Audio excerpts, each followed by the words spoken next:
Hey there, Recovery fam! Welcome back to Scott's Thoughts. We never have to feel alone. And if you're new to the community, welcome home. Welcome home to Scott's Thoughts. I hope you're all doing well and staying safe and warm. Bringing you another reading from the Just for Today book this morning. It's a part of the NA literature. The Just for Today book is more of a spiritual read than some of the other recovery literature that I've read myself as well. So today's morning reading for today is called God-Centeredness, and it's for March 30th. And there's always a little reading, and there's a little reading today. It says, gradually as we become more God-centered than self-centered, our despair turns to hope. And that's from the basic text, page 95 of the Blue Book of Narcotics Anonymous. And the reading for today is, what a glorious thing to have, hope. Before coming to Narcotics Anonymous, many of us lived lives of hopelessness. We believed that we were destined to die from our disease. Many members speak of being on a pink cloud their first months in the program.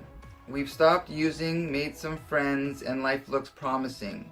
Things are going great.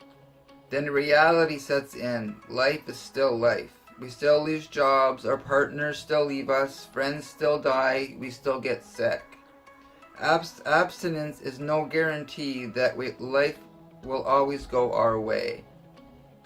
When the reality of life is on its own terms sets in, we turn to our higher power and remember that life happens the way life happens. But no matter what occurs in our recovery, we need not despair, for there is always hope.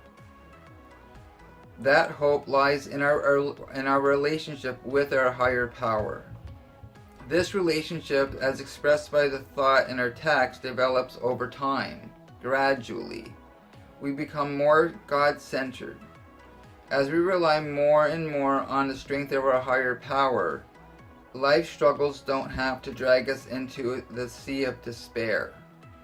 As we focus more on God, we focus less on ourselves.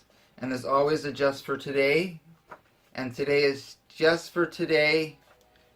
I will rely on my higher power. I will accept that regardless of what happens, my higher power will provide for me with the resources to live with it. And for me, that last, just for today here, talks about how our higher power will always provide for us. And I know that today, when I'm actively keeping in contact with the higher power of my own understanding, which is more of a spiritual thing for me, more a personal, that's a very personal thing. Like there's as many higher powers there are addicts, right? And I think that's why the inclusiveness in the recovery is super important to me. Because if this was a religious program, I wouldn't be here. So have to make sure that I always remember that my higher power is only going to give me what I can handle in my life at that moment. And as the more and more I gather tools along my journey in recovery and stuff like that, I'm going to be giving obstacles in my life. I'm going to be given things into my life that today I don't see so much as a negative thing, but there are opportunities for more personal growth, more opportunities to better myself, to become a better individual, become a better person. And have so many opportunities in my life today to do the next right thing, or help another individual, or give this away to someone else that maybe needs a little bit of hope as well. Because I remember what it was like just to feel hopeless, when I was just existing out there. It was just life was just a constant struggle. And today I know that when life does become a struggle again, that's not my higher power's doing. That's my own undoing, right? So I have to be mindful of that. And for me, God, is I see God more as good orderly directions, or just as simple as group of drunks. Or it's all about the group consciousness, right? Or the group unconscious. You know, so yeah, making sure that I'm always being mindful of the fact that my higher power is gonna put things into my life.